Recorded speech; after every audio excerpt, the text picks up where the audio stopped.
ശബരിമല യുവതീ പ്രവേശനത്തിൽ ആചാര സംരക്ഷണത്തെ അനുകൂലിച്ച് സർക്കാർ ഇന്ന് സുപ്രീം കോടതിയിൽ സത്യവാങ്മൂലം നൽകി. കേസിൽ ഉൾപ്പെട്ട എല്ലാ കക്ഷികൾക്കും രേഖാമൂലമുള്ള വാദങ്ങൾ സമർപ്പിക്കാനുള്ള സമയപരിധി ഇന്ന് അവസാനിച്ചു. ഏപ്രിൽ 7-ന് വിശദമായ വാദം തുടങ്ങും. കിരൺ ബാബു വിവരങ്ങൾ പങ്കുവെക്കും. കിരൺ, ശരിക്കും പ്രതീക്ഷിച്ചിരുന്നത് ഒരു കൃത്യമായ നിലപാട് ഈ വിഷയത്തിൽ സർക്കാർ വ്യക്തമാക്കും എന്നായിരുന്നു. അത്തരത്തിലുള്ള സൂചനകളൊക്കെ വിശ്വാസികൾക്കൊപ്പം എന്ന തരത്തിലുള്ള സൂചനകളൊക്കെ CPM നേതാക്കൾ തന്നെ നൽകിയിരുന്നു. ഇപ്പോൾ എന്താണ് സംഭവിച്ചത്? എന്താണ് മറുപടി സർക്കാരിൻ്റെ? രഞ്ജിത്തെ, വളരെ ചുരുക്കി പറഞ്ഞാൽ അന്ന് നവോത്ഥാനം ഇന്ന് ആചാരം, അതാണ് സർക്കാരിൻ്റെ ഈ സത്യവാങ്മൂലത്തിൻ്റെ ചുരുക്കം എന്ന് പറയാം. ഒരു തരത്തിൽ പറഞ്ഞാൽ മുമ്പ് നൽകിയ സത്യവാങ്മൂലത്തിൻ്റെ ചില ഭാഗങ്ങൾ മാത്രം പ്രധാനമായി എടുത്തു കാണിച്ചാണ് ഈ സത്യവാങ്മൂലം നൽകിയിരിക്കുന്നത്. അതുകൊണ്ട് തന്നെയാണ് ഇപ്പോഴും അവർ വാദിക്കുന്നത് മുൻ സത്യവാങ്മൂലത്തിൻ്റെ നിലപാട് തന്നെയാണ് ഇപ്പോഴും ആവർത്തിക്കുന്നതെന്ന്. എന്നാൽ അതിലെ പ്രധാനപ്പെട്ട വ്യത്യാസം ഇതാണ്: സ്ത്രീ പുരുഷ സമത്വം സംബന്ധിച്ചും സ്ത്രീകളുടെ പ്രായത്തിനനുസരിച്ച് സ്ത്രീകളെ വിലക്കുന്നത് സംബന്ധിച്ചും വ്യക്തമായ നിലപാട് മുൻ സത്യവാങ്മൂലത്തിൽ ഉണ്ടായിരുന്നു.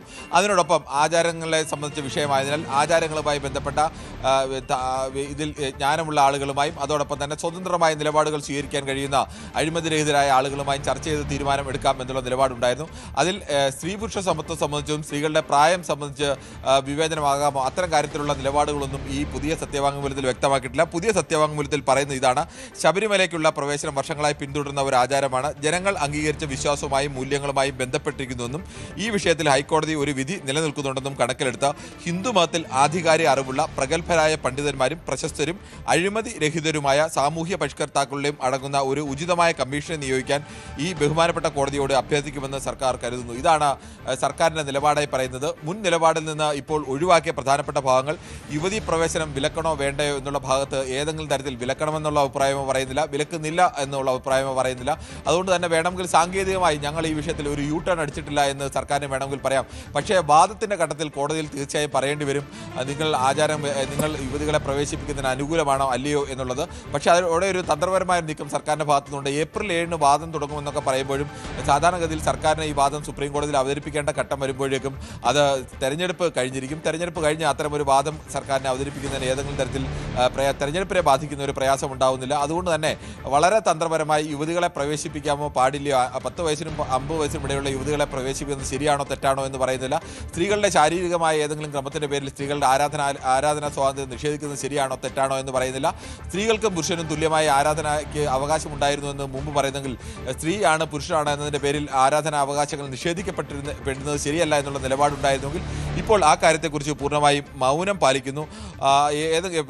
Nobody should be prohibited to worship എന്നാണ്. ആരാധിക്കാനുള്ള, ദൈവത്തെ ആരാധിക്കാനുള്ള ആരുടെ അവകാശത്തെയും ഒരു തരത്തിലുള്ള വിവേചനവും ആരാധനയുടെ കാര്യത്തിൽ പാടില്ല.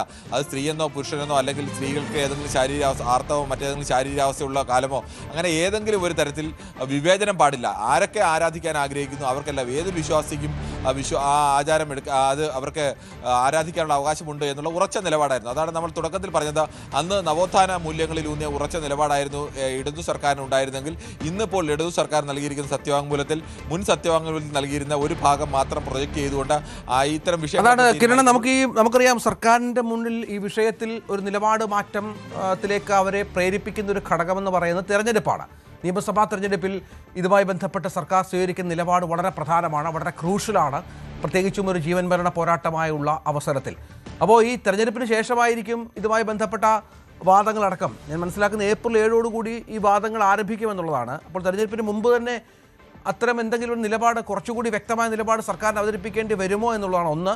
മറ്റൊന്ന്, ഇപ്പോൾ ഇവർ പെട്ടിരിക്കുന്ന രാഷ്ട്രീയ പ്രതിസന്ധിയുണ്ട്. നേരത്തെ പറഞ്ഞ പോലെ CPM നിലപാട് മാറ്റുന്നു എന്നുള്ള തരത്തിലുള്ള വ്യാഖ്യാനം വരുമ്പോൾ CPM-നൊപ്പം നിന്നിരുന്ന നിരവധി ആളുകളുണ്ട്. ഈ നവോത്ഥാന മൂല്യങ്ങൾ ഉയർത്തിപ്പിടിച്ച് പാർട്ടി മുന്നോട്ട് പോകുന്ന അഭിമാനം കൊണ്ടിരുന്ന നിരവധി നേതാക്കളും പ്രവർത്തകരുമുണ്ട്. അവരോടുകൂടി ബോധ്യപ്പെടുത്തേണ്ടി വരും. മറുവശത്ത് വിശ്വാസികൾ എന്ന് പറയുന്ന വളരെ വിഭാഗമുണ്ട്, അവരെയും ബോധ്യപ്പെടുത്തേണ്ടി വരും. ചെകുത്താനും കടലിനും ഇടയ്ക്കുള്ള സർക്കാരാണ് ഇപ്പോൾ ഉള്ളതെന്ന് വേണം കരുതാൻ. രഞ്ജിത്ത്, ആദ്യ ചോദ്യത്തിൻ്റെ ഉത്തരം ഏപ്രിൽ 7-നാണ് വാദം അവതരിപ്പിക്കുന്നത്. അതുകൊണ്ട് ഇലക്ഷന് മുമ്പ് ഇങ്ങനെ ഒരു വാദം സർക്കാരിന് കൃത്യമായി പറയേണ്ടി വരുമോ ഇല്ലയോ എന്നുള്ളതാണ്. യുവതീ പ്രവേശനത്തെ സർക്കാർ അനുകൂലിക്കുന്നോ ഇല്ലയോ എന്നത് കോടതിയിൽ എന്തായാലും പറയേണ്ടി വരും. അത് ഏപ്രിൽ 7-ന് വാദം ആരംഭിച്ചാലും തെരഞ്ഞെടുപ്പ് നടക്കുന്നതിന് മുമ്പായി വരാനുള്ള സാധ്യത കുറവാണ്. പക്ഷേ നമുക്ക് ഉറപ്പിച്ച് പറയാൻ കഴിയില്ല. ഏപ്രിൽ 7-ന് തുടർച്ചയായാണ് സുപ്രീം കോടതി വാദത്തിനെടുക്കുകയും അത് നീട്ടിവെക്കാതിരിക്കുകയും ഒക്കെ ചെയ്യുന്നൊരവസ്ഥ വന്നാൽ സർക്കാരിന് ചിലപ്പോൾ തെരഞ്ഞെടുപ്പ് ഘട്ടത്തിൽ തന്നെ അത്തരത്തിലൊരു വാദം, യുവതീ പ്രവേശനത്തെ ഞങ്ങൾ അനുകൂലിക്കുന്നുവെന്നോ എതിർക്കുന്നുവെന്നോ ചിലപ്പോൾ പറയേണ്ടി വന്നേക്കാം. പക്ഷേ അതിനുള്ള സാധ്യത കോടതി കോടതി നടപടികളാണ്. കോടതി നടപടികൾ സ്വാഭാവികമായും കോടതി നടപടികൾ വൈകിപ്പിക്കുക എന്നുള്ളത് ഇതിലേത് കക്ഷി വിചാരിച്ചാലും വൈകിപ്പിക്കാൻ കഴിയും. അങ്ങനെ ഒരു വൈകിപ്പിക്കൽ ഇലക്ഷൻ കഴിയുക, ഇലക്ഷൻ എന്തായാലും ഒരു മെയ് പകുതിക്കുള്ളിൽ എന്തായാലും എത്ര വൈകിയാലും തെരഞ്ഞെടുപ്പ് നടക്കണം. ആ തെരഞ്ഞെടുപ്പ് നടക്കാൻ ഏകദേശം 1 മാസം മാത്രമാണുള്ളത്. ആ 1 മാസമൊക്കെ വൈകിപ്പിക്കാൻ സാധാരണഗതിയിൽ ഇതുവരെയുള്ള കേസുകളുടെ ചരിത്രമൊക്കെ പരിശോധിച്ചാൽ അനായാസം വൈകിപ്പിക്കാൻ കഴിയേണ്ടതാണ്. ഇനി വൈകിപ്പിക്കാൻ കഴിയുമെന്ന് ഉറപ്പിച്ച് പറയാൻ കഴിയില്ല. കാരണം സുപ്രീം കോടതി ഒരു തീരുമാനമെടുക്കുകയും തെരഞ്ഞെടുപ്പ് നടക്കുന്നതിന് ഇത്ര ദിവസം മുമ്പ് സുപ്രീം കോടതി തെരഞ്ഞെടുപ്പ് നോക്കിയല്ല ഈ വിഷയത്തിൽ വിവരം അറിയിക്കാനുള്ള അല്ലെങ്കിൽ മറുപടി നൽകാനുള്ള സമയം നൽകുകയും വാദത്തിനുള്ള സമയം നൽകുകയും ചെയ്യുന്നത്. കേരള സർക്കാരിന് ബാധിക്കാനും അല്ലെങ്കിൽ ഈ വിഷയത്തിൽ മറുപടി പറയാനും സമയം നൽകിയിരിക്കുന്നത് അതിന് മുമ്പാണെങ്കിൽ സ്വാഭാവികമായും ചിലപ്പോൾ പറയേണ്ടി വരും. പക്ഷേ അതൊക്കെ വൈകിപ്പിക്കാൻ കോടതി രീതിയിൽ അങ്ങനെ വൈകിപ്പിക്കാനുള്ള ഒരുപാട് വഴികൾ, നിയമപരമായ വഴികൾ, മറ്റ് നിയമപ്രശ്നങ്ങൾ ഉന്നയിക്കുക, അങ്ങനെ ഒരുപാട് വഴികളുണ്ട്. അതുകൊണ്ട് അത് കഴിയില്ല. മറ്റൊന്ന് രഞ്ജിത്ത് ചോദിച്ച രണ്ടാമത്തെ ചോദ്യം, ഇത് സർക്കാരിന് മുന്നിലുള്ള ഒരു വിഷയം. ഒന്ന്, ഈ നവോത്ഥാന നിലപാടിൽ സർക്കാരിൻ്റെ നിലപാടിനെ പിന്തുണച്ച് സർക്കാരിനൊപ്പമെത്തിയ നിരവധി ആളുകളുണ്ട്. 2 വിശ്വാസികൾ മറ്റൊരു ഭാഗത്ത്, അല്ലെങ്കിൽ ഈ ആചാരാനുഷ്ഠാനം, വിശ്വാസികളെന്ന് നമുക്ക് പറയാൻ കഴിയില്ല, ആചാരാനുഷ്ഠാനങ്ങൾ പാലിക്കണമെന്ന് വാദിക്കുന്ന യാഥാസ്ഥിക നിലപാടുള്ള ആളുകൾ. ആ യാഥാസ്ഥിക നിലപാടുള്ള ആളുകൾ, ഇവരുടെ എല്ലാം കൂടി വോട്ട് കിട്ടിയെങ്കിൽ മാത്രമേ സർക്കാരിനെ സംബന്ധിച്ച് അത് ഈ തെരഞ്ഞെടുപ്പിൽ പ്രധാനമാണ്. ഇവർ രണ്ടുപേരും തമ്മിലുള്ള സംഘർഷം അത് സ്വാഭാവികമായും സർക്കാരുണ്ടാവും. അത് എത്രത്തോളം സർക്കാരിനെ ഈ വിഷയത്തിൽ പ്രതിസന്ധിയിലാക്കാൻ വേണ്ടി പ്രതിപക്ഷം ശ്രമിക്കുന്നു എന്നതിനെ കൂടി ആശ്രയിച്ചിരിക്കും. പ്രതിപക്ഷം അത്തരത്തിൽ ഒരു വലിയ ശ്രമമൊന്നും ഇപ്പോഴും നടത്തിയിട്ടില്ല എന്ന് വേണം കരുതാൻ. സർക്കാർ ആ ഘട്ടത്തിലെടുത്തത് ഒരു വലിയ നവോത്ഥാന നിലപാടാണ്. കേരളത്തിൻ്റെ ചരിത്രത്തിലാകെ കേരളം ഇന്ന് ഏത് മതമായാലും ഇന്നത്തെ ആചാരങ്ങളൊക്കെയും മാറി മറിഞ്ഞു വന്നതാണ്. കേരളം ഈ ആചാരങ്ങളൊക്കെ മാറ്റിമറിച്ച് വിപ്ലവകരമായി മുന്നേറിയ ഒരു നാടാണ്. ആ നവോത്ഥാന മൂല്യങ്ങൾ ഉയർത്തിപ്പിടിച്ചുകൊണ്ടാണ് കേരളത്തിൻ്റെ ചെറിയ ചെറിയ ഘട്ടങ്ങളിൽ ഇടപെട്ട ആളുകൾ മുതൽ വലിയ നവോത്ഥാന മാറ്റങ്ങൾ വരുത്തിയ നവോത്ഥാന നായകന്മാർ വരെ, അങ്ങനെ ആ സമൂഹത്തിൻ്റെ പൊതുധാരയിൽ ചർച്ചയിലില്ലാതിരുന്ന നവോത്ഥാന നായകന്മാരെ വരെ ചർച്ചയിലേക്ക് കൊണ്ടുവരികയും അങ്ങനെ ഒരു നവോത്ഥാന മൂവ്മെൻറ്റ് ഉണ്ടാക്കുകയും വനിതാ മതിൽ സൃഷ്ടിക്കുകയും ഒക്കെ ചെയ്തിരുന്നു.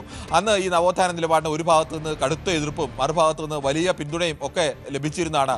ഇന്നിപ്പോൾ അന്ന് പിന്തുണച്ചവരുടെ കൂടെയാണോ സർക്കാർ നിൽക്കുന്നത്, അന്ന് എതിർത്ത യാഥാസ്ഥിക വിശ്വാസികളുടെ കൂടെയാണോ സർക്കാർ നിൽക്കുന്നതെന്ന് ചോദിച്ചാൽ ഇത് രണ്ടുപേരുടെയും കൂടെയാണോ അല്ലയോ എന്നൊന്നും പറയാത്ത രീതിയിലുള്ള ഒരു അഴകുഴമ്പൻ സത്യവാങ്മൂലം അല്ലെങ്കിൽ തന്ത്രപരമായ ഒരു സത്യവാങ്മൂലം എന്ന് നമുക്ക് കൃത്യമായി തന്നെ പറയേണ്ടി വരും. ഈ സർക്കാരിന് ഇക്കാര്യത്തിൽ കൂടുതൽ വിശദീകരിക്കേണ്ടി വന്നാൽ സ്വാഭാവികമായും ആ കാര്യത്തിലൊക്കെ മറുപടി പറയേണ്ട ഒരു അവസ്ഥയിലേക്ക് സർക്കാരിനെ കൊണ്ടെത്തിക്കാൻ കഴിയുമോ ഇല്ലയോ എന്നൊക്കെ അത് പ്രതിപക്ഷം എങ്ങനെയാണ് ഈ വിഷയത്തെ ഉന്നയിക്കുന്നത്, എങ്ങനെയാണ് ഈ വിഷയം ഉയർത്തിക്കൊണ്ട് ഭരണപക്ഷത്തെ കൊടുക്കാൻ ശ്രമിക്കുന്നത് എന്നതിനെ കൂടി ആശ്രയിച്ചിരിക്കും. തീർച്ചയായും അതാണ് സാഹചര്യം. ഏതായാലും ഇന്ന് വ്യക്തമായ ഒരു നിലപാട് സർക്കാർ കോടതിയിൽ വ്യക്തമാക്കിയില്ല എന്നുള്ളതാണ് പ്രധാനപ്പെട്ട കാര്യം. കേസിൽ ഉൾപ്പെട്ട എല്ലാ കക്ഷികൾക്കും രേഖാമൂലമുള്ള വാദങ്ങൾ സമർപ്പിക്കാനുള്ള സമയപരിധി ഇന്ന് അവസാനിച്ചു. ഏപ്രിൽ 7-ന് വിശദമായ വാദം തുടങ്ങും എന്നാണ് മനസ്സിലാക്കേണ്ടത്. അവിടെ സ്വാഭാവികമായും നേരത്തെ കിരൺ പറഞ്ഞതുപോലെ കൃത്യമായ നിലപാട് സർക്കാർ വ്യക്തമാക്കേണ്ടി വരും. കൂടുതൽ വാർത്തകൾക്ക് news 18 Keralam YouTube channel subscribe ചെയ്യുക.